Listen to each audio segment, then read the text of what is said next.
how have the ways that you communicate with the Lord and hear Him changed over your life with Him? Well, I used to chatter so much he didn't have a chance to talk.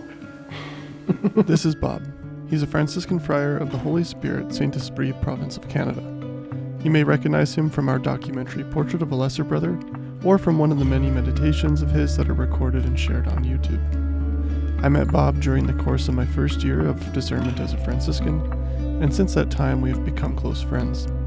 Bob is a very simple man, and the only man I know of who at the age of 94 has a nearly full schedule. We sat down with him to have a conversation about anything basically under the sun, as our conversations have a tendency to go wherever the wind takes it. Without further ado, here's Bob. Well, I think the world despises simplicity. They want to keep people worked up and kind of out there. And so that is very destructive of the deep interior life that we're called to by our faith. Doesn't mean to say that we just detach ourselves from our neighbor or from our job out there, but even at work, we are still witnessing whatever it is we're truly living inside. So there's almost like this aspect of, and I think you see this in Francis, it's not necessarily an overt, I'm a religious person, but in the hiddenness of his life. I was reading a book by Father Donald Haggerty. I'm not sure if you're familiar with him. I'm reading one of his right now. Yeah. And on conversion. Yeah, and he has this point about trying to find how to live a hidden life. You know, like if we want to find where Christ is, we need to first seek the hidden corners and shadows of our world. And then also to live that out. Right. You know. Well, the witness value of a hidden life is so great that we don't even see it or hear it. That's one of the problems. A person who's really living in Christ and just goes about living outwardly and inwardly has a greater effect on the world than some of the great preachers that we have around the world today. I mean, it's one thing to preach the Word of God, it's another thing to live it and then preach. Yeah, how do you think, as a Franciscan, how do you think that, it seems to me, at least when I was in my time of discernment with the friars, it felt like the beautiful thing I felt in my discernment near the end when I decided to leave, as you know, is that I felt like I could live this way of life out in the world. Not in the same way, you know, you're not in the community, but the spirit of what Francis wanted, I could still do that. Well, that's perfectly true. That's why we have a secular Franciscan order, is that these are people living an ordinary, everyday life, but have given themselves over to a particular way of living and doing that life. And it basically, for me, Francis is calling us to humility, to poverty of spirit, and simplicity. And then on top of that, he loves us if we're childlike. So those are the four basic qualities of Franciscan spirituality. And I feel like there's this separation between monastic or religious spirituality and what people think is for the laity. I don't think that's supposed to be there. I think Vatican II obviously tried to change that. But it still seems like the mentality is there in the Western Church a little bit. And how do you think that the Church needs to break out of that? It's very difficult because, you know, the monastic life is so old. Like, goes way back to the early part of the Church, especially under Benedict. And it was a specific way of life. It was only later that other religious orders who did not claim to be monastic rose, and Francis was one of those. We're not monks. Therefore, we do not follow the regime of a monastic place. And yet the church imposed that upon many, many orders, including friars, for hundreds of years. Like we had the same hours. We used to be called to the hours every time that we were supposed to. We were really living as monks. And it was only under one of the later popes of the 18th century that he said, no, they're two separate things. There's the monastic life where the whole life is given over to work and prayer. Then there is the religious life of the orders that have grown up over the years, where there's a multiplicity of types of work that they do. They're not bound by the choir of the liturgy of the hours. Like we have to say morning prayer and evening prayer every day, but that's because our rule states that. But we're not responsible for the first, morning prayer takes the place of matins and lauds, and evening prayer takes place of vespers. Now, during Lent and Advent, I usually, now that I'm partly retired, I do the little hours every day, and I really love them. But when I belonged to the other order, the Resurrectionists, they were very monastic, and yet they weren't monks.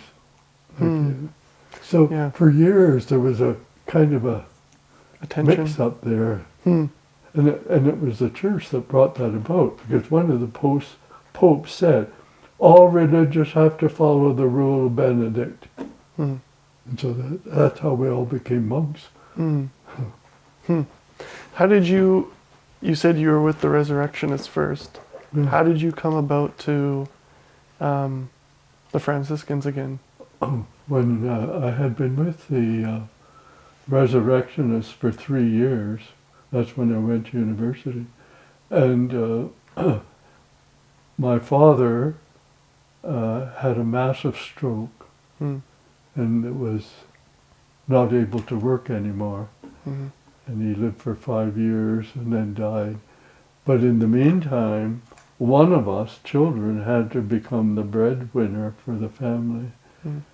My oldest sister was married. My next sister was a nun. My brother was in the seminary in his 7th year to be ordained. And then I was the next.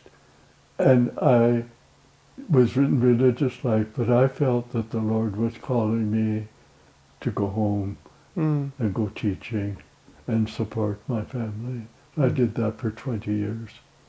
Was that hard for you? Yes. But I was living my religious life. I was at Mass every morning and followed the feasts and everything. So then, after both my parents died, I started thinking about what I should do. I lived in this great big house all by myself, and so finally I went to my pastor, and he said, well, I think you were called to religious life a long time ago. And he said, but I don't advise you to go back to the Resurrectionists. He said, 20 years have passed, you won't know anybody, the group that you were with will be scattered all over the place. It'll be a strange place for you, even though you were there before. He said, I'm going to give you an address of a group in the West. I think that you will enjoy them. I said, well, who are they? And he said, Franciscans. And I said, I don't know anything about them. I don't think I've ever met a friar. He said, well, I'll give you a book, which he did, and I read it. And so I applied, and the provincial wrote a personal letter to me and said, yes, come. So And 55 years ago. yeah, and how old were you when you entered the friars? 40. 40. When did you first feel your kind of calling to religious life, or maybe? Probably when I was about 5 or 6. Do you remember Yes. any moments of it? Yes, I do. I used to always, with my sister, who is the nun now, she and I used to play Mass. We'd take turns being the priest, and we'd use the staircase, the steps to set up the altar, and we would go through all the actions. And right away inside me, there was a response. I'd like to do this, really. And that never left you? Mm. Were there any, when you finally entered the Resurrectionists, were there any moments in your childhood that you had reflected on, where maybe you had missed signs? I don't think so. No. When I first went to them, the one thing that comes back to my mind is that I think I was too immature. I was only 17, and I had finished high school already, ready for university. And after 3 years with them, they were a very rigid group, German. They were all Germans, but 2 of us. And everything was so cut and dried. But I was able to enter into that sufficiently that I was never unhappy. But I also, at the same time, kind of figured, are you in the right place? So finally I figured out. And then, of course, God intervened, and my father took seriously ill, wasn't able to work again, and somebody had to go home. So that part of it, when your father became ill and you left, did you have any feelings that you made a mistake No. in leaving? No. It was just following the next step. Yeah. Okay. That was certainly God-driven, or spirit-driven, you know. I had a hard time leaving them in the sense that I really loved them and enjoyed the life. But there was another voice reminding me of a duty to parents. And I think I've told you my mother was crippled. She walked with 2 crutches all her life. So she needed this kind of support. We were poor. And so when I went home, I spent about a month thinking maybe I made a mistake. And then my eldest sister one day said to me, Bob, you have to let the resurrectionists go. You're on another path now, and God will direct you. So her saying that to me caused me to enter into a new way of life. Do you think that experience of a more monastic style of life and then going to an active life, did it help you to, do you think it helped form your prayer life? Very, especially contemplation. How so? We used to have 2 periods of contemplative prayer every day with the resurrectionists. Now with us here, we're on our own for contemplation. But what that former experience did is taught me how to go down and be with the Lord there, and to use the Word of God to allow my interior to come alive. So those 3 years of learning deep contemplative prayer has stayed with me. How do you teach that?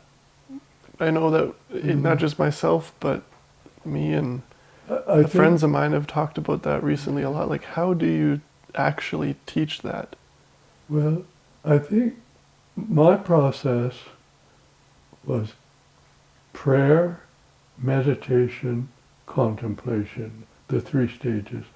I was praying for a long time that I would learn how to enter into sacred scripture in such a way that I was really living it out interiorly.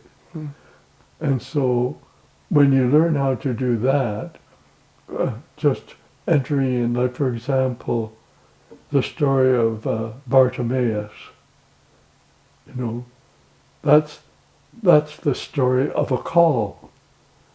Bartimaeus heard Jesus say, "Come to me." And Bartimaeus got up, stripped off his coat, and ran to the Lord. And the Lord asked him, "What do you want?" So that's the beginning of meditation. And you use all your senses. You bring in your emotions, your intellect, your will, and everything, and you really let that story come alive. The next step is where you put aside your senses and let the Spirit do the work at the deepest level of your being. That's contemplation. You don't have to say a word. He says it to you and for you. And do you think that, how did that help you to, did you start learning, you learned that with the resurrectionists, right? Yes. That was sort of where you developed that. That's right. And then you went right back into the world. Yes. And do you think that that helped you Oh, to be faithful very. and to live out? And to, you know, while my life was quite different because I was teaching all the time, I made sure that I was at daily Mass, receiving the Eucharist, practicing penance, and the pastor had me teaching catechism every Saturday morning for 11 years, so I never was able to have a break on weekends. And then at the end of the 11 years, I said to him, "I just can't do this anymore." And he said, "Well, I'm going to miss you." And anyway, he found somebody else. But in that period of 20 years, it was like I was walking side by side with the Lord, and everything I did seemed to be what He wanted. You know, I really didn't have to strive very hard to find out what His will was. It all just seemed to come forward, one thing after the other, many things. And the same thing has happened to me in the order. Like, I've been sent all over the place since I've been a friar. So God seems to want to use whatever talent I have, I guess, which is pretty poor talent, but anyway. Do you think that I have to remember what I was going to say. You made me laugh and I forgot. Pardon? You made me laugh and I forgot what I was going to ask okay. you. But do you feel like discovering your vocation and the will of God for your life is a lot easier than people make it sound? That's a very good question. I think if a person is really open to the Spirit of God, then that Spirit is the one that helps you to discern. But if I set out on my own and use my own method of discernment, leaving aside the Spirit, then I'm not so sure that I come up with the right answer. So that's where the first stage of contemplative prayer is found in the prayer. And not meaning formal prayers. Like, it's having a conversation with the Lord every day. Like every night I talk to the Lord and tell Him how my day has been and who's been in my day, what they have shared with me. And I say to Him, "Do you have anything that you need to tell me? Or do you have anything to share with me?" And, you know, it's interesting that you should ask that question, because just last week, in one of my talks, one of my conversations with Jesus, in the evening, I was sitting very quietly with my eyes closed, just talking to Him. And all of a sudden, He kind of entered in, and He said to me, "I have something important to tell you." He said, "If all the friars in your province will start praying for vocations and living a more radical lifestyle, more like the poor than the middle class. I will bring you many vocations. Mm. But on the other hand, if the province fails to do that, your province will die. Mm. And it was that clear, Mm. just as if he was sitting there like you are. Mm. And I have these conversations all the time. Huh. And I consider that not contemplation so much as being nervy enough to expect that he's going to be there when I come. Nervy enough. Like you and I have talked a lot about John of the Cross Oh, yeah. over the years. And it seems like he has a very... Well, it's interesting because, you take it, here's a man who, like, is a deep, true contemplative, and yet he has these sort of, I don't know if I like to call them mystical experiences. I rather call them supernatural, because I feel like the mystical experiences can be quite mundane, Yes. I think John of the Cross, I would say, enveloped both of those. Hmm. Because there were many mystical things in his own private spiritual life, Mm-hmm. which he was able then to transport into how the supernatural life was working all around him. Hmm. Like his insights were Mm-hmm. beyond. Yeah. Well, he and Teresa both. Mm-hmm. Their insights took the whole spiritual life and religious life into a new level completely. And it was really how I envision it, is that we came closer and closer and closer to the reality of how Jesus was working in our individual lives. Mm. And that's true of all the great saints. When we read their biographies or their autobiographies, we find the Spirit working deeply in them. Mm. And definitely in those great saints. When it comes to hearing the voice of God, though, like, especially in our world today, we live in a time where it seems like maybe it's not more difficult, but it's more difficult to hear the voice of God in different ways because of the kind of fast-paced culture that we live in. And you and I have talked about that. Oh, it's so noisy. And so what do you think, like, people can, to take an inspiration from that deep contemplative and monastic style of life for just, the lay Christians in the world, how can they take that into their own life so that they can dispose themselves to hear? That's a good question too, Adam. I would say that we have to bring about a sense of an interior monastery. My monastery is within me, and it's always quiet. It's always peaceful. And so whenever I become disturbed or upset, I can take myself into that silence of the inner monastery and just sit with the Lord. I don't even have to say a word. I'm just present, and He's present to me. If something really, really is bothering me, then I have to use words, and I spell out to Him why I'm suffering or what has happened, and has He any advice. But mostly that interior monastery is one of silence. And it's opposed to our very noisy exterior world. And it takes practice to do that.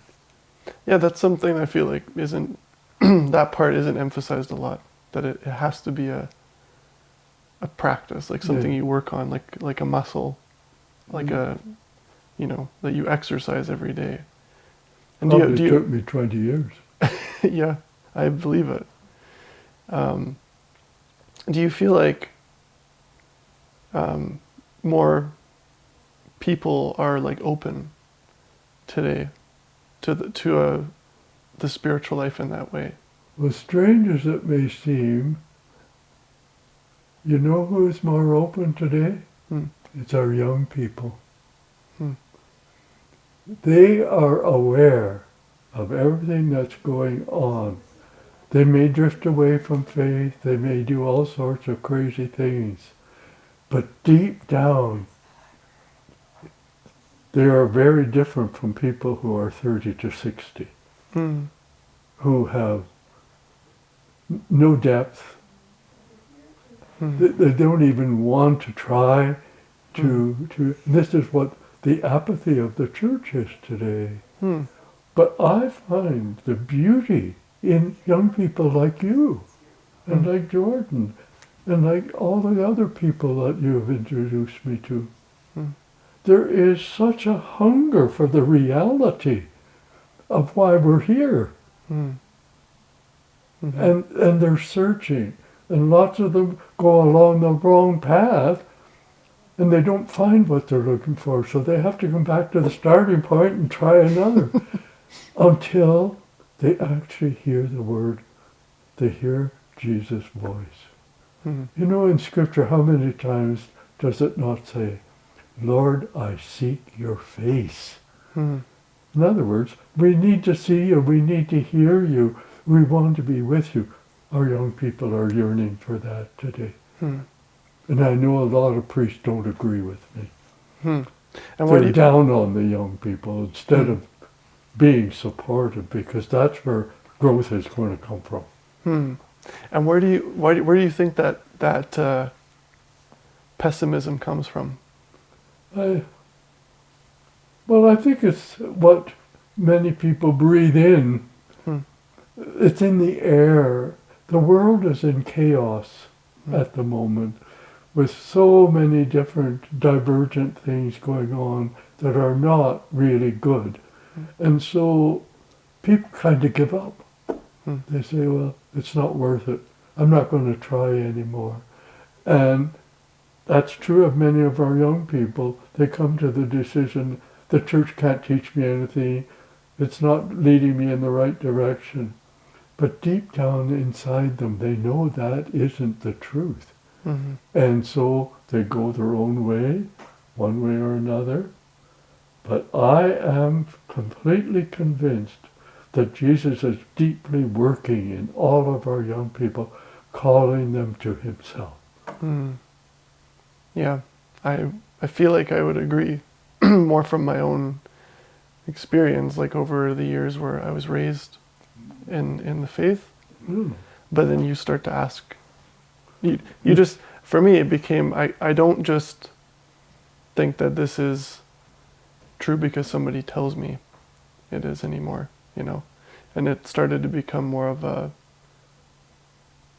well, seeking deeper answers. For a long time I couldn't find that in the church. I think it was by the grace of God that I eventually did. But it was like I had to discover it on a dusty bookshelf in the basement. That's how it felt for me. That's normal. I mean, nothing is handed to us on a platter. We have to struggle to find faith. We have to struggle to find that deep sense of prayer that will turn us inside out, so that the goodness that God planted in us is then visible to the world. So many people don't want anybody to see what's going on inside.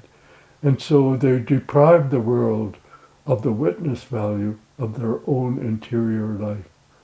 And I find with, again, the people from 30 to 60, they don't even want to talk about it. They might come to me for counseling, but they don't want to touch the spiritual or religious side. It's always problems. You know, let's talk about this problem. I don't need to talk about this. But the problem with that attitude is that you can't arrive at discussing the problem without prayer and discernment. And so, unless they wake up to what's really happening, they're left kind of in the fog. It's even interesting language to use, the fog. No, You know, there- talking. Go ahead. no, no, go ahead. Oh. You have more to say than I do. No. Talking about witness, you know, when you, because you've done a lot of missionary work as well, and not just domestic missionary work. Right. You've been to I'm a very mission man. See? yeah. You've been to South Africa. Can you speak a little bit about that? How you ended up going to South Africa? Well, it came as quite a shock, to tell you the truth. I was stationed in Edmonton at the time, and I decided to take a weekend off and come down to Lumsden to our retreat house there. And I was driving then by myself, and I had just parked my car and got my suitcase out and was walking in the front door, and the provincial said to me, "You're just the man." He didn't greet me or anything. That was his greeting. "You're just the man." I said, "What do you mean?" He said, "Father General's on the phone. He wants to talk to you." I said, "Father General? He doesn't know me from a hole in the ground." And he said, "Well, he wants to talk to you. I told him that you were coming and that you would phone him." And he said, We'll connect with him right away, because I have just hung up." So it was Father John Vaughan. And he said, "Father Bob, I am going to ask you to do a great service for the order, if you're willing." He said, "I've already approached several others and they turned me down. Please don't say no. This is so vital." And I said, "Well, before I can say yes or no, I have to know what your question is." And he said, "In South Africa and in Zimbabwe, we have missions there. The friars come from 8 different countries. They're not in connection with one another. They're all just servicing more or less their own people." And he said, "We have decided in the General Council that somebody has to go there and convince them to become one province of South Africa. And we hope that the friars from Zimbabwe will join that." Actually, in the end, they were refused. South African government wouldn't let them cross the border. So anyway, I said to Father John, "Well, I don't know anything about that." He said, "Well, I'm appointing you Visitator General. When you go to South Africa, you're totally the authority. You're over everybody, the whole bunch of them." And he said, "You have to sit down with every individual friar, find out how they feel about coming together, and so on and so forth." Oh boy. I said, "But I have no practice at doing this." He said, "That's the best thing. Just go and do it. The Spirit will guide you." So I said yes. That's how it came about. During that time, you mentioned to me once that did you get to meet Archbishop Desmond Tutu? Yes. Yeah. Yes, with the Archbishop of Durban. Yeah. Yeah. And you got to actually live through some of those experiences that they... Terrible there. I mean, it was burning people alive in those. They put these tires over them and set the tires on fire. You could hear the screams of these people being burned alive, or being shot, and then their bodies being put in the ditch, and going to the areas where these people had to work in by force in the gold mines, and oh no. But I didn't see the worst of things. I know that because I was protected by the friars. But I saw enough to horrify me. Yeah.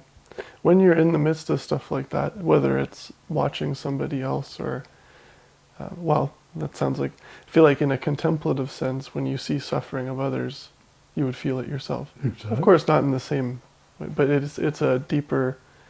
Yeah. So how do you, how does a spiritual life actually keep you afloat without drowning? That is not the work of the individual. That's the submission and the surrender that the individual makes to God, and I leave it in His hands. If He wants me to experience the suffering of these people and be at one with them, then He knows that I cannot do that on my own. And so He sends the Spirit to give me the grace, the courage to really identify with them. You know? I could not do that on my own. I used to think to myself that the real test was not so much aligning myself with the people who were suffering, quite as much as it was the poor effort I put forward to be in God's will in those situations. Because I didn't really want to be in those situations. I didn't want to see all of this sadness and cruelty, you know. Like nearly all of the rich people had violent dogs in behind their fences, and they would set them on black people, kill these black people, especially men. And I mean, on my own, I could not have tolerated that. So that's what I mean when I said I had to just be so totally surrendered that God carried me through those sort of things. They were so real. What other kinds of like missionary works have you done? Maybe not necessarily like that extreme, but in your... Well, I think traveling all over preaching. I've preached in Europe, I've preached in Africa, I've preached in New Zealand, I've preached, to me it was a type of sharing faith, and that's what missionaries are called to do. So you have to live your faith so that that's the living faith that is being passed on. And this is best done by the lifestyle that you're leading, but then the second way is by proclaiming the Word of God. And so that's what I did wherever I was, in England or on the continent and so on. Preached retreats and... Yeah. Or just giving talks, you know. Yes, even up in Zimbabwe, there was a beautiful retreat center there. I gave a couple of retreats there to nuns, and you know, they had a lot of questions to ask about Canada because they were black nuns, Sisters of the Sacred Heart, beautiful women. Their whole purpose was to make sure that people didn't starve to death. They grew big gardens and grew crops to share with the really poor, worked hard, taught school to the poor. So I entered into kind of their way of life. But my missionary work was not like somebody who was trained to go into a foreign country strictly as a missionary. That was a sideline for me, because I wasn't a real missionary, although I always wanted my way of life to be able to reach out and touch others. Do you think with that, when you said that pairing of your lifestyle and then preaching the gospel, I feel like those two get opposed to each other a lot. People try to think that, make it sound like you're neglecting one or the other.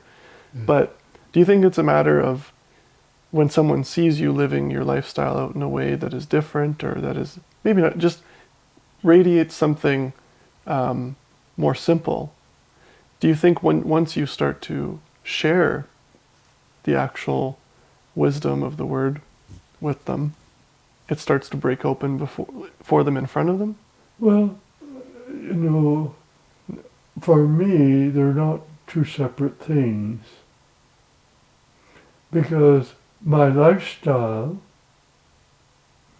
is living out my inner reality. And so by just being who I am and at the same time preaching, the two are not mutually against one another, they're rather with one another, they become one.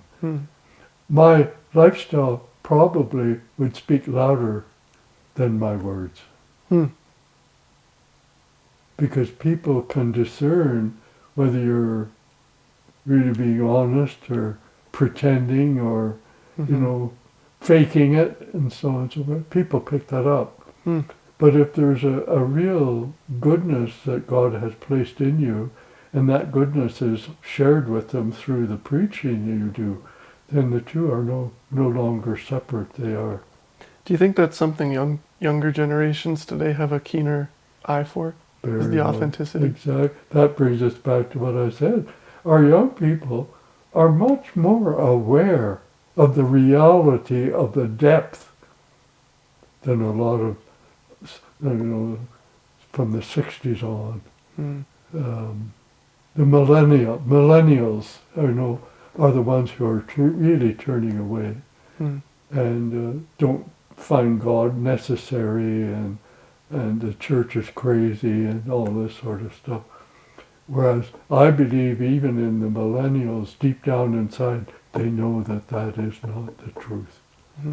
But I find our young people, and when we just had a youth group here, and we had benediction one night, and I always join them when we have benediction. And they were praying like you wouldn't believe. Like you could just feel that presence of the Eucharistic Lord in their lives. I was sitting at the back and I could feel this kind of waves. And I don't think I was imagining it. Yeah. There was total silence in the chapel. Just everybody praying. Why do you think that's... I find that an interesting thing too, that even in parishes and stuff, sometimes among younger generations, there's this desire for silence, especially in the sanctuary, even, and it's a small thing maybe, but versus maybe just speaking more from sometimes you go into certain parishes and you experience this more, where it's there's this kind of abrasive loudness where people are coming in, and that's, I don't want to harp on that entirely, because I think there's a beauty to the welcoming, but there's something about that desire for just being silent. Why do you think silence in a deeply contemplative sense is important, both to the spiritual life, the practice of the spiritual life, and then how that overflows into your ordinary life? Yes, again, a very good question. I would say the silence of God, lived out in the silence of the individual, is perhaps the deepest prayer that a person can ever pray. When it comes to the active church, we seem to have lost the reverence and respect for the Eucharistic presence in the church. As soon as Mass is over, the whole place seems to burst into talk. People greeting one another and having conversations. When the sacred space should remain the sacred space. They can leave the church into the vestibule or some other part. That's where they need to do the talking.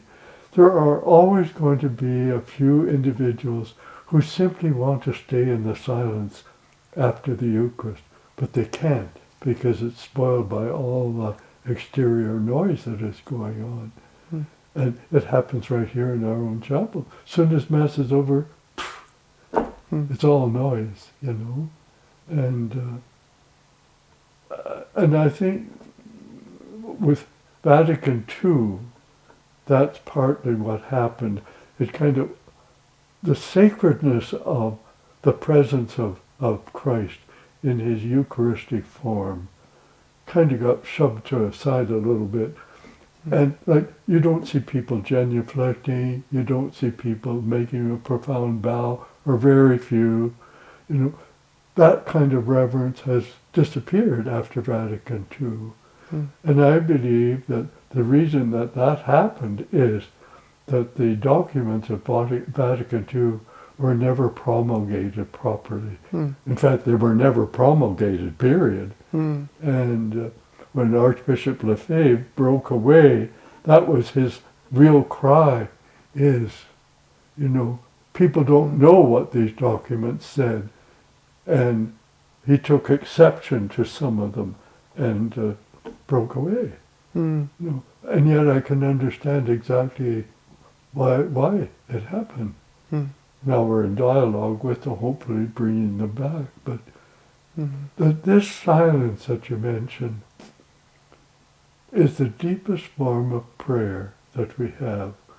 Silence and solitude go hand in hand, and the best place to find both is in our soul, our interior being. You can go there any time of day or night, and you'll find him there.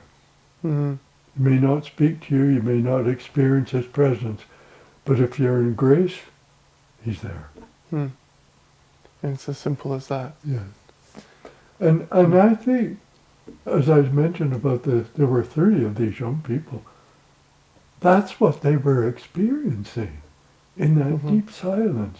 And they were able to tell him about how miserable they were feeling and how lost they seemed to feel and the troubles they were having in their relationships and maybe the sins that were getting involved in.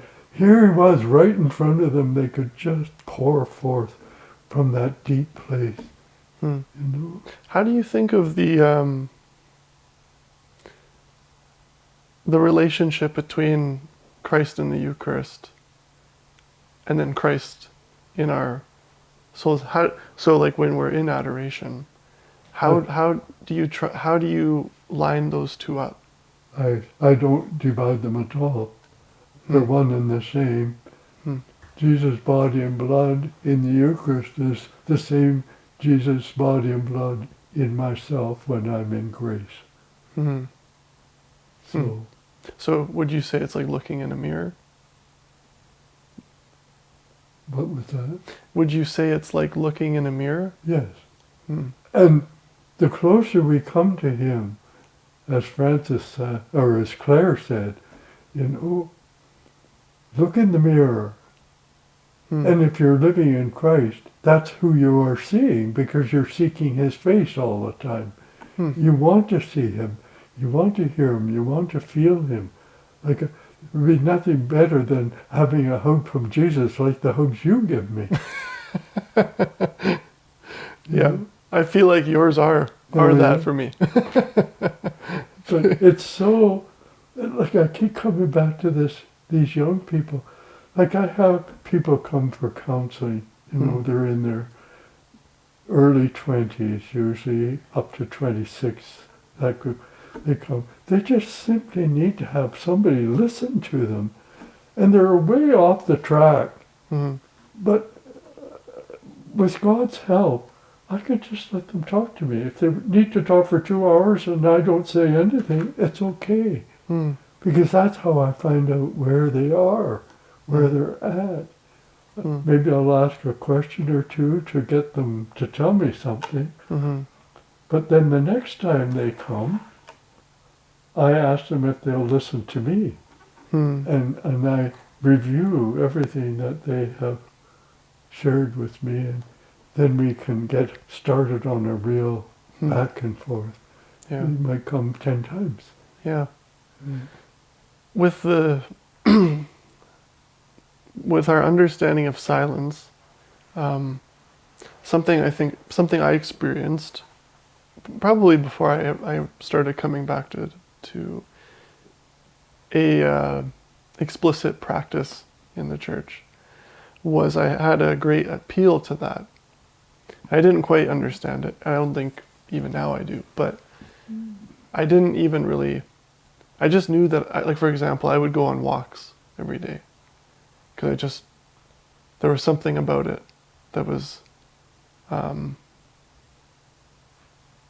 quite like deepening for me, or there was something mysterious about it. Like it wasn't just going on a walk to get fresh air. It really was just thinking. And I think in those times of silence, what I came in to encounter in my own self was the face of God reflected back in the misery that I was feeling. Like I was trying to find him, trying to seek him, but everywhere I was looking wasn't offering that. And there was sort of the misery, and the misery spoke to me of what I wanted. You know. That was by God's grace. Mm-hmm. On that path, do you think that the void a lot of people feel is actually the voice of God speaking to them? Or maybe in an indirect way, it speaks of him. I think we have to be very careful of the word void, because it means emptiness.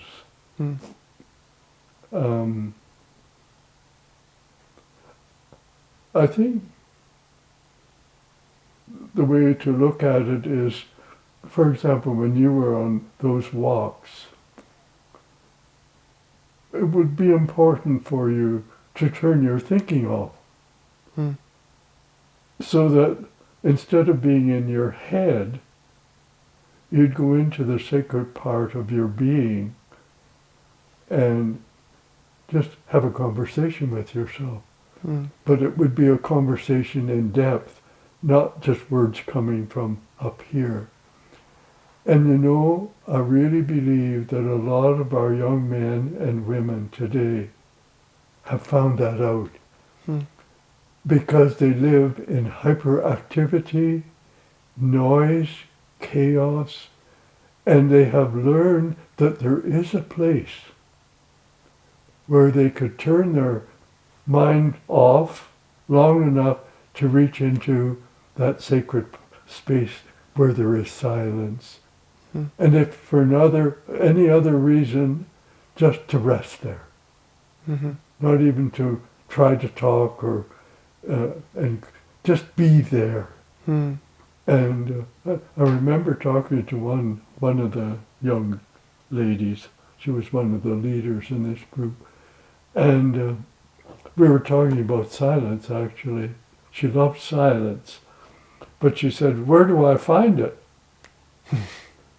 And I said, the only safe place is deep within yourself. The world has moved away from silence, especially in the West. You know, when you are in Mongolia, for example, you walk into a church there, total silence. It's full of people, just total silence. They're praying. When I used to go into the churches in the black area in South Africa, total silence. And you could see, almost hear the prayers that were being uttered, but it was all silent. Here in North America, we don't really know how to turn off our heads. And that's part of our big struggle, is to teach our mind to go to sleep for a while, give me a rest from all the chatter that it's doing, so that I can be present to myself in the presence of God. And to do that, I need to go inside. And I think that's what you were seeking. Yeah, I think that too. Do you feel like... And I think the fact that it caused misery was God's way of telling you weren't in the right place. Yeah, probably. Yeah. Do you think when we talk about evangelization or sharing the gospel with people today, that there really is a need to do it more through a means of silence? Very much. I mean, the proclamation of the word during the Mass is nourishment. Mm. But the silence that we practice, whether at Mass or outside of Mass, is also nourishing. And that's the part we forget, that God lives in total silence. Mm. And he wants us to share the gift of his silence. Mm. Because his silence is what speaks to us. And yet we're yearning to hear words all the time. Mm. Do you think, I don't say this to harp necessarily on the way that the church has gone with a lot of creativity and innovation with, even like worship music and stuff. And there's like a lot of means to learn about the faith than there wasn't in the past on YouTube and places like this. So as good as those can be and beautiful as those can be, yeah, do you think that maybe in our time, the Christian is called to be a disciple of silence? I believe that both parts are necessary in our lives. The activity spurred on by a change approach to faith and religion in general throughout the world. We need to know what is really going on so that we don't stray too far from the actual path. But the only way that that can happen is if we also practice silence, and especially interior silence. But that doesn't rule out practicing silence even when we're with one another. Mm-hmm. Like I remember driving 100 miles with a friend of mine, and not a word was spoken for that 100 miles. Mm-hmm. He was thinking, praying, and I was thinking and praying.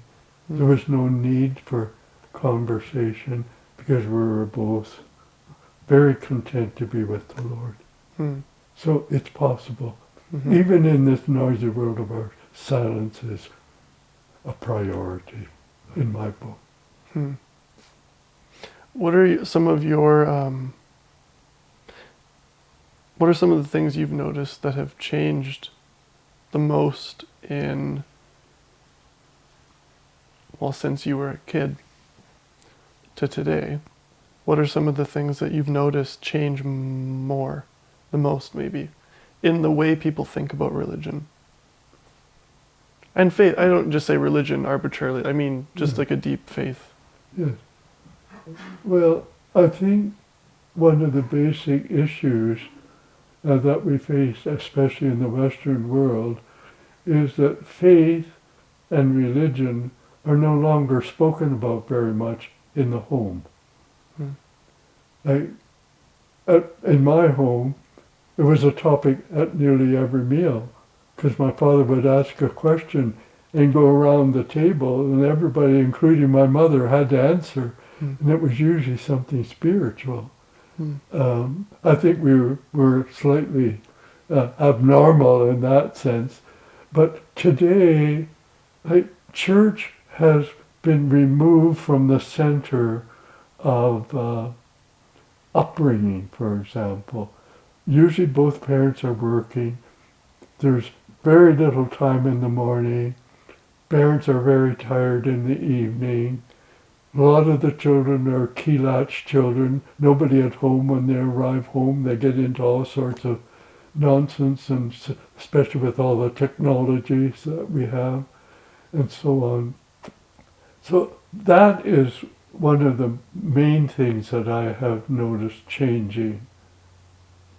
I think one of the second things is our fear of sharing ourselves, of being honestly open with one another. We withdraw into ourselves. rather than let somebody see our faults, for example. Hmm. And yet if somebody can point out my fault to me, then it becomes my reality to do something about that. But, very, very, very seldom does anybody say to me, well, you better shape up. But I need to hear that once in a while. So that's another thing that I think has changed.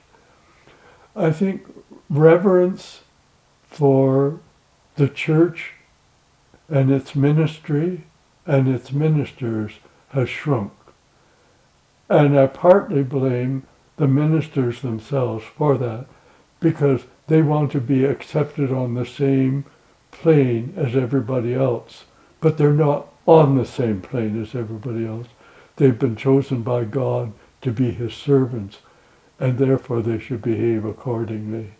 And what makes me think of that is the whole sexual scandal in the church. I mean, who were these priests, or what were they thinking their priesthood was? And so that was a radical change for me. Although I've begun to believe that maybe it was going on long before it ever came to the surface. And that's a kind of a tragedy. So that's 4 things that I have changed. I think preaching has changed, but for the better. We don't have 45-minute sermons anymore that just go on and on and on without saying very much. Like when I listen to Dan or I listen to Abraham, they always have a point, and their whole homily is built around that point, and they both preach beautifully. Do you? How did you think about your own priesthood when you were ordained? I found deep in my being that it was the greatest gift that I had ever received. That it was given to me. I didn't earn it. I didn't really deserve it. And I haven't deserved it all along either, because I'm a sinner. So I'm sinning against my very own priesthood. That bothers me, and it takes me to penance a lot of times. But the whole aspect of preaching, I wanted to reach the hearts of the listeners, not just with my voice, but with the voice of Christ speaking through me. And I was, in my own estimation, a fair preacher. I'd agree. So when were you ordained? 1975. 50 years this year. I'm celebrating my golden jubilee. Your 50th? Yeah. So I remember you told me the story once, a couple of years ago, about what you thought when you laid down on the floor. Oh, I can tell you exactly, because it's never left me. I was lying there prostrate, and it was 100 degrees Fahrenheit, and I had my habit on, then all the priestly robes on top of it, and I was just having a hard time breathing. But as I was lying there asking God to bless me, I said, Lord, what am I doing here? I should not be here. What am I doing becoming a priest? That's what was in my head. And then they called my name, and I stood up and I proceeded. How have you thought about your priesthood? What's a way that how do you think about it? Like when you think about yourself as a priest, what's the thing that keeps you at the service of people? Well, because I'm a slave of God, at his will and fancy, at his invitation. And the fact that over my priestly year, he's brought so many people into my life wanting me to help them. So I've been able to live out that kind of I guess, angelic slavery or servitude of God. And I've always seen, even in the celebration of the Eucharist, preaching at Mass and so on, I've always wanted it to be as Jesus' brother, but also his slave. That's how I see my priesthood, even now. Not a very good slave either, but I try. Have you ever had moments in your priesthood where you've felt like you've doubted? Very much. I think that's normal. Every once in a while, in the past 50 years, I said, are you a fake? Are you pretending? Or are you really a priest of God? That's my doubt. You know? And often I've said to myself, you're just a big fraud. And I can hear Jesus laughing at me. In the back of my head, I can hear this laughter. But why are those questions there? Obviously, I'm being challenged. Am I really being openly honest with people? Am I really a priest of God called to serve everybody? Or am I here because I'm being protected, I'm being nourished, I'm being cared for, so on? Is that why I became a priest? So that everybody would put me on a pedestal and care for me and give me gifts and so on and so forth? Or my underlying desire to be the slave of Jesus? Every once in a while, I go through those questions, which seems to me to be normal. Yeah. I think in the entirety of my priesthood, the only time that I had a feeling of fear was when I was chaplain of a mental hospital, and the doctor in charge of the hospital called me one night, middle of the night, I think it was 2 o'clock. He said, one of the prisoners is demanding to see the man that wears a brown dress. And he said, I figured out it was you he was asking to see. And he said, would you be willing to talk to him? Would you come right now? And I said, well, can you tell me who it is? And he said, yeah. And I recognized him. He was a Jew. And I said, well, maybe you should call the rabbi rather than a Catholic. Oh, he said, no, he asked for the robe, that guy in the brown robe. That's who he needs to talk to.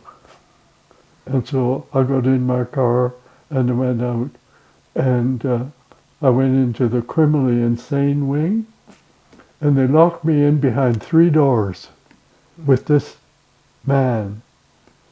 And when I got in there, just the 2 of us, I suddenly became just overcome by fear. And so I just said, I closed my eyes, said a prayer, Lord, don't allow this fear to destroy this interview. Anyway, I looked up at him, and he said, it's been bothering me for a long time, and I know that you're a Catholic, and you believe in confession. I need to tell you something. I said, fine, go ahead. He said, you're going to find it awful. I said, that's okay. He said, I got mad at my sister when I was about 14 and she was 12. And she did something to make me so angry that I got an axe and I cut her apart with the axe, limb by limb. Oh, that fear just swept right over me completely. And I just sat there for a long, long time. And I said, are you telling me this story, or are you telling God this story through me? He said, I'm telling God. I need to hear somebody tell me that I'm forgiven. I said, that's wonderful. And I said the most beautiful forgiving prayer by imposing my hands on his head. He completely calmed down. And in the future months, he remained totally calm after that. Mm. But in the beginning, that fear overtook me. Mm. Never again. I don't think I've ever been afraid. Did you ever find your commitment to your priesthood though? Your fidelity to your vows difficult to keep? No, No. not really. Like, to me, they're such gifts. I think for religious, the most difficult vow is not chastity or poverty. The most difficult is usually obedience because of our strong wills. Mm. But chastity is always something that everybody struggles with at some point in their lives until they can kind of get control of their passions and so on. So, and poverty is something you have to choose, both external poverty as well as interior poverty. And I think in the beginning, like when I was in the formation, I probably did a lot of reading about those vows and found them very difficult to understand. Like, Francis never uses the word poverty in our vows. It's living without property. That's what he says. And, I look around my room upstairs over the 50 years, all the books that the order have provided for me to do my work, and the nice comfortable chairs they have for me and everything else. I cannot own any of that. It belongs to the order. And so early on in my life, I think I began to see poverty as just being able to realize that God had taken everything away from me so that I could be his alone. That's how I look at my poverty. Mm. I'm rich while I'm poor. What's the relationship between internal poverty and external poverty? Well, internal poverty is bending your will to God's will in a total surrender, regardless of what happens in your life. As Scripture tells us, if God gives you something good, should he not also be able to give you something evil? In other words, the good and the bad are going to be a mixture in your life. If I'm totally surrendered to him, when something that's not pleasing to me happens, I have to be able to surrender that in the same way as when somebody gives me a loving gift, And that's how I understand my poverty. Obedience is, not so much giving my will over to my superior as it is giving my will over into the care of God, who is represented in my life by my superior. So I would not think of disobeying Michael, for example. He's God's presence for me in terms of obedience. When I'm preparing couples for marriage, I always have a fundamental basis, and it's based on love. If you take marriage seriously,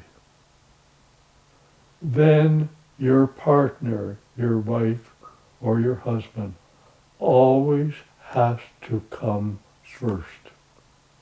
You can never place yourself first, because that means you're putting the spouse in a second place.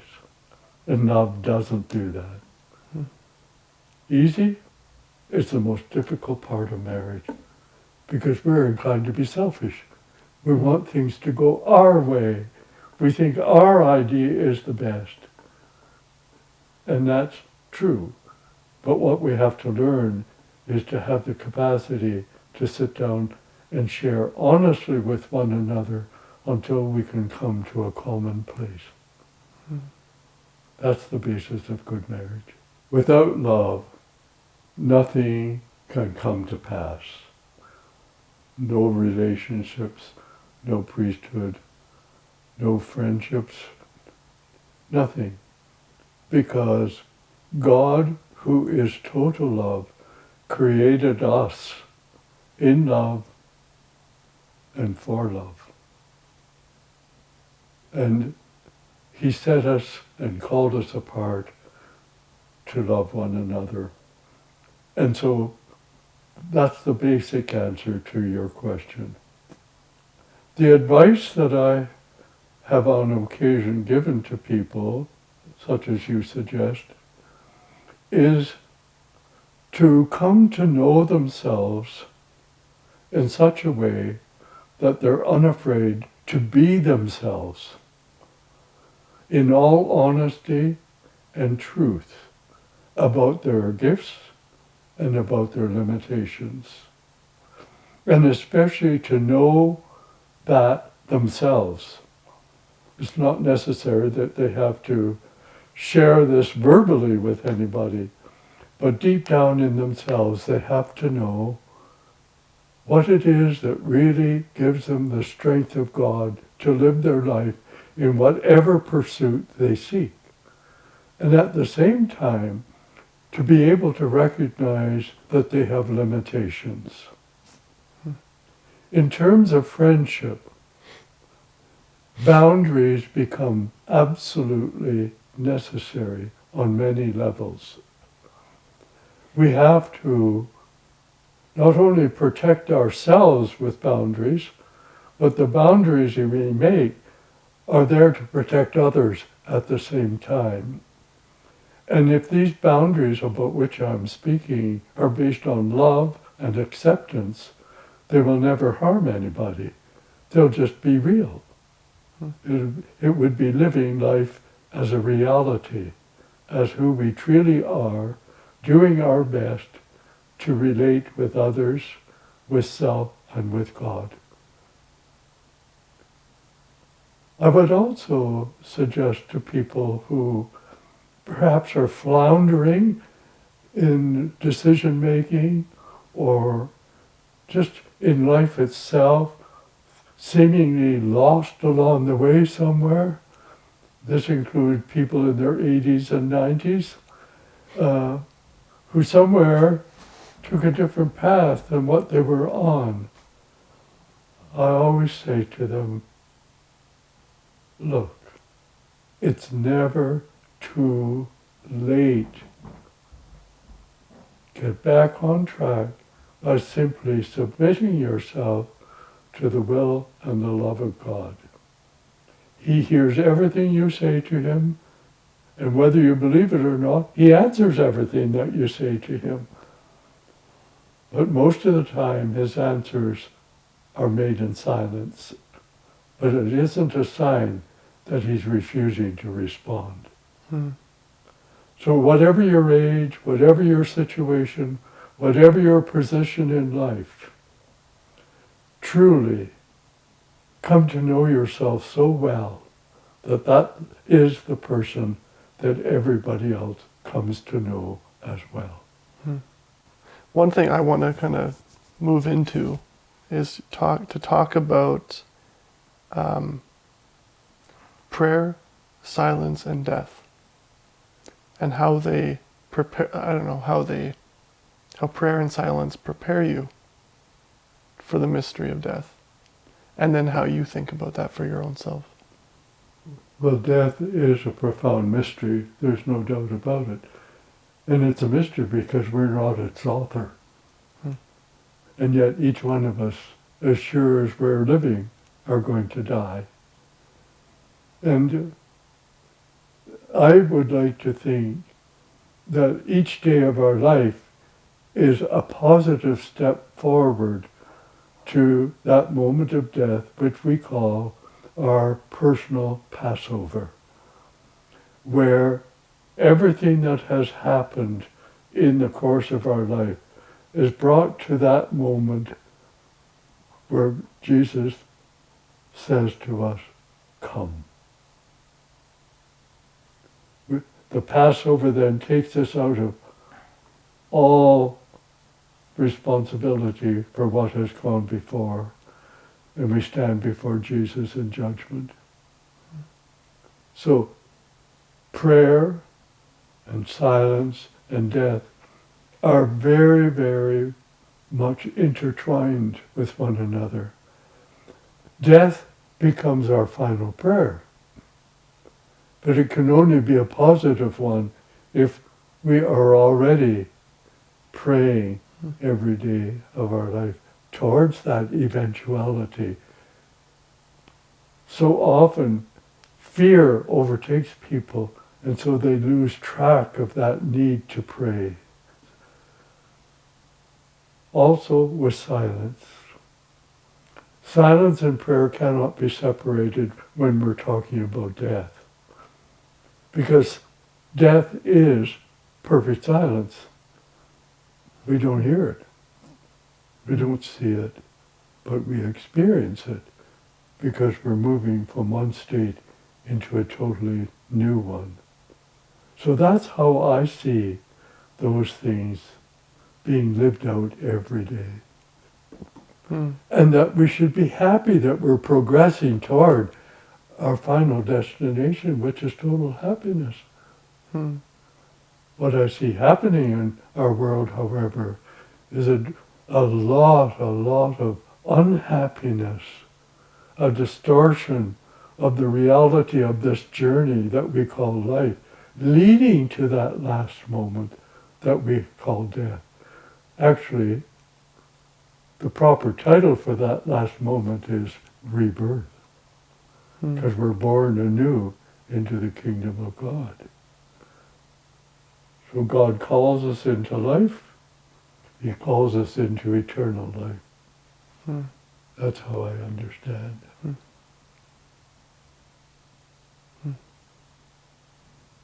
Make sense to you? It does, yeah. It does. Death is a wonderful thing if we can look at it positively, not so much as an end as a beginning.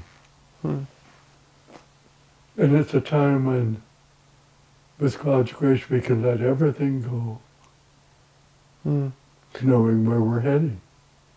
How do you think about your own? Yes. I feel happy that I am my age, because I know I'm not going to be around for very much longer. And so, a long time ago, I started preparing myself, because when I die, I want to be able to say, if I'm conscious, I want to be able to say, Jesus, I've loved you all my life. Now I want you to hear me say, I love you in death. Whether he'll give me that grace, I don't know.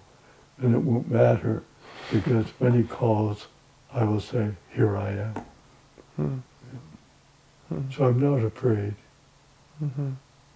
Even though I'm a sinner, I am not afraid, because he's gracious, merciful, loving, full of goodness and kindness. What would be some things that, if you had the opportunity to lay out to the world and to the church, something you thought that the world and the church needed to remember from you? Well, to put it very succinctly, the thing that I would want both the world and the church to remember is that Jesus Christ is Lord. He's first, always. And somehow or other, in our willingness to be submissive and surrendered into Him is how we really go about living in the will of God. Mm. Easy? No, because our wills are strong. And we sometimes want to follow through on what we think without alluding to maybe what God is saying about the situation. I would just go ahead anyway. Mm. I've been known to do that in my own life. Just saying, well, I think this is the right thing. I don't know what Jesus is thinking about it, but this is what I'm going to do, only to find out later how wrong I was. Mm. And having to come back and saying to the Lord, you know, you were right in the first place, I should have listened. But at that time I didn't know how to listen, obviously. And I went ahead with my own will.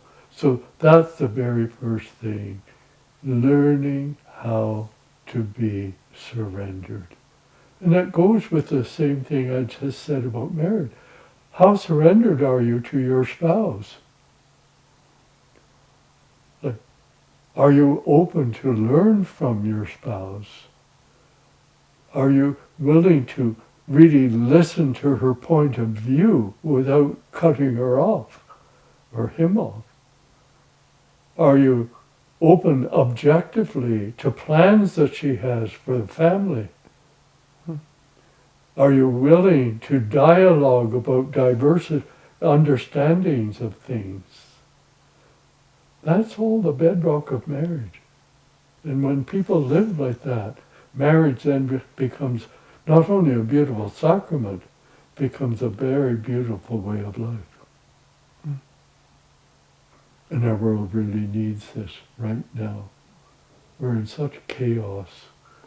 You know, so many irons in the fire, so to speak, being pulled this way, being pulled that way.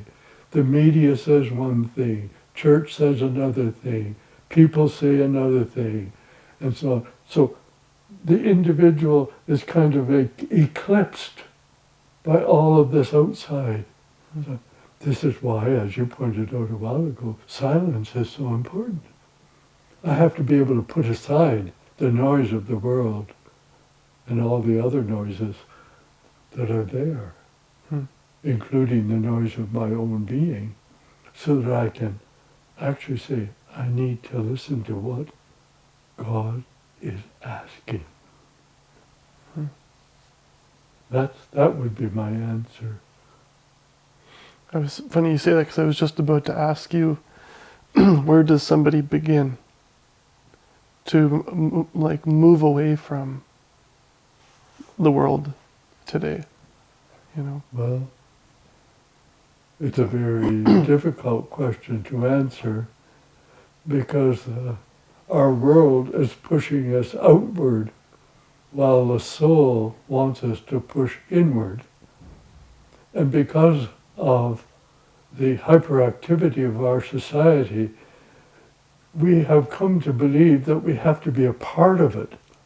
And in a way, that's true. We can't be in the world without acknowledging the fact that we're there. We don't have to be of the nature of the world, but we have to be in the world, because that's where God put us. But there's another world that we need to lean toward, to listen to open ourselves to. And the first step for me was just talking to myself about where I wanted my life to go. And I remember talking to myself, even as young as maybe 6 or 7 years old, thinking about, because I remember my dad saying, what do you want to be when you grow up? I said, a librarian. So I was already thinking about this. And yet, at the same time, in the back of my mind, I had this idea of being a priest, or a monk anyway. And actually, when I entered the Friars Minor, I didn't enter to become a priest. I entered to be a brother. But I was convinced by the powers of be to become a priest, so I did. So being of the world is a kind of a blind spot to entering fully into the inner world.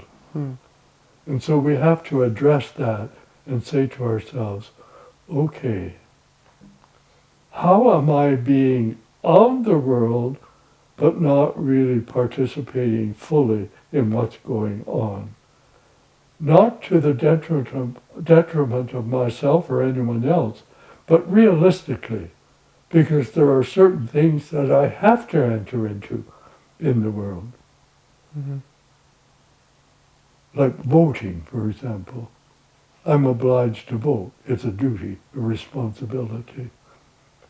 But I don't have to enter politics to do that. I can remain attached to the inner world even while I'm doing that duty or that responsibility. So I have to pray that I can make the distinction. After prayer, then I have to sit down and have conversations with myself about how I really understand the inner and outer world and how I'm addressing it as a human being. Where am I failing and where am I gaining? And if I'm honest with myself, I have to answer both those. Because I notice both of them in my daily life. So prayer, self-conversation, dialogue is the third one. Dialoguing with people who perhaps have deeper knowledge than I have, are more open to listen to my things that I feel I need to tell them. People who's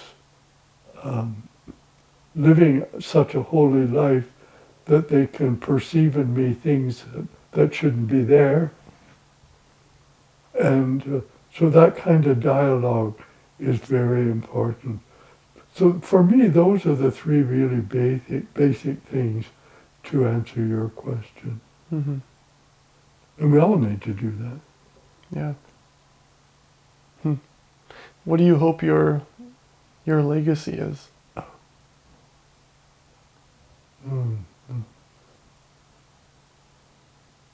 I would hope that my legacy would be one of accepting love, especially with my family of origin. My love for the friars, they're my second love. But I also love many people individually, such as you. And my legacy would be that they remember the good that they saw and be able to forget the not so good that they saw in my life. Does that answer your question? Yeah. What do you say to someone who thinks that the way you live is joyless, pleasureless, meaningless, boring? What would you say to them?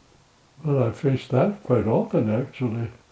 People say, why in the world did you ever join an order like the Friars, or any order, when you could have been out in the world earning money?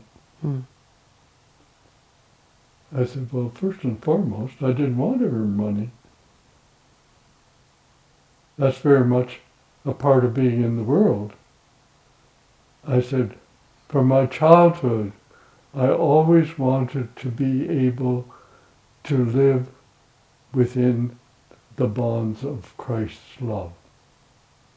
Even though recognizing that I would be a sinner like everybody else, but nevertheless, that was really important to me, so that His love would flow into me and flow outwardly to everybody else, including people who thought I was an absolute fool. And I remember one of my colleagues at the school where I was teaching saying to me after he found out I was coming west, he said, you know, you're absolutely nuts. With your background and academic background and everything, you're just throwing that all away as if it didn't exist. I said, yes, it does exist. I'm aware of it. But I said, I'm giving it away.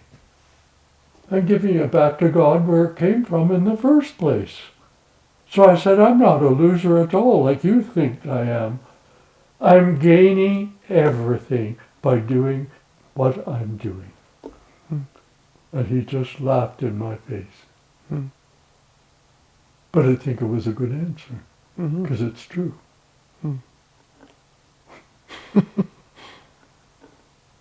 He just shook his head. He could not. He said, after all you've done, you're going away.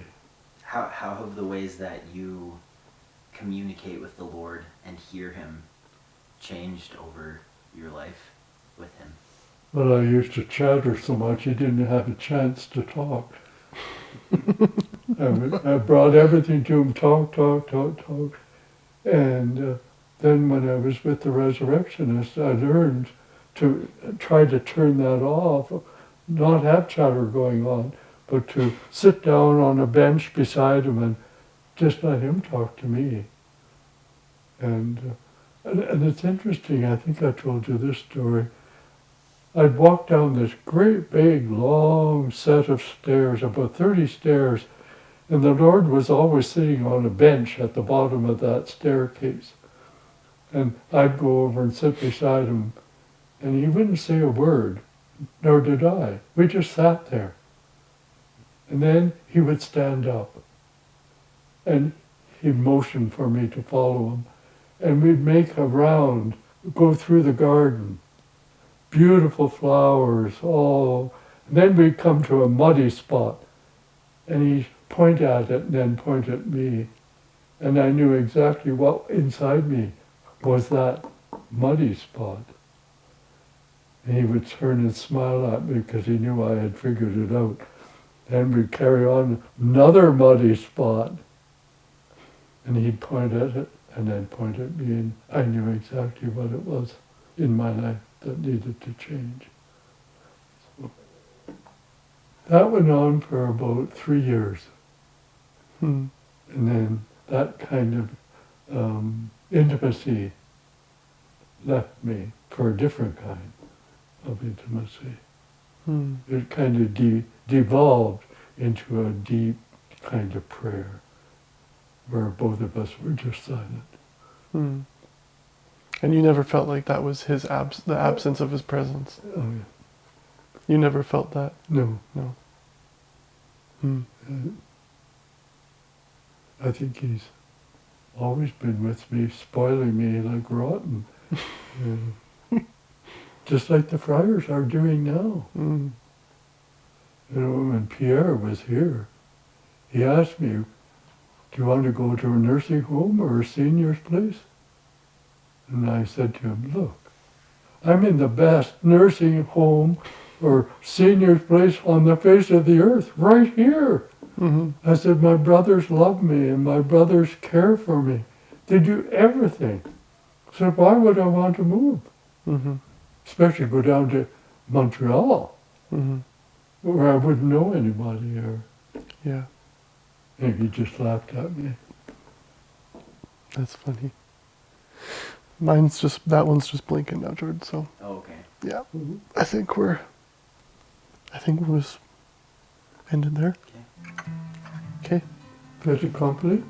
Yep. Thank you. Thank you, Bob. Thank you for putting up with all this. Oh, Thank you for putting up with all this. We bring the circus into your house. Oh, this is very good. Yeah.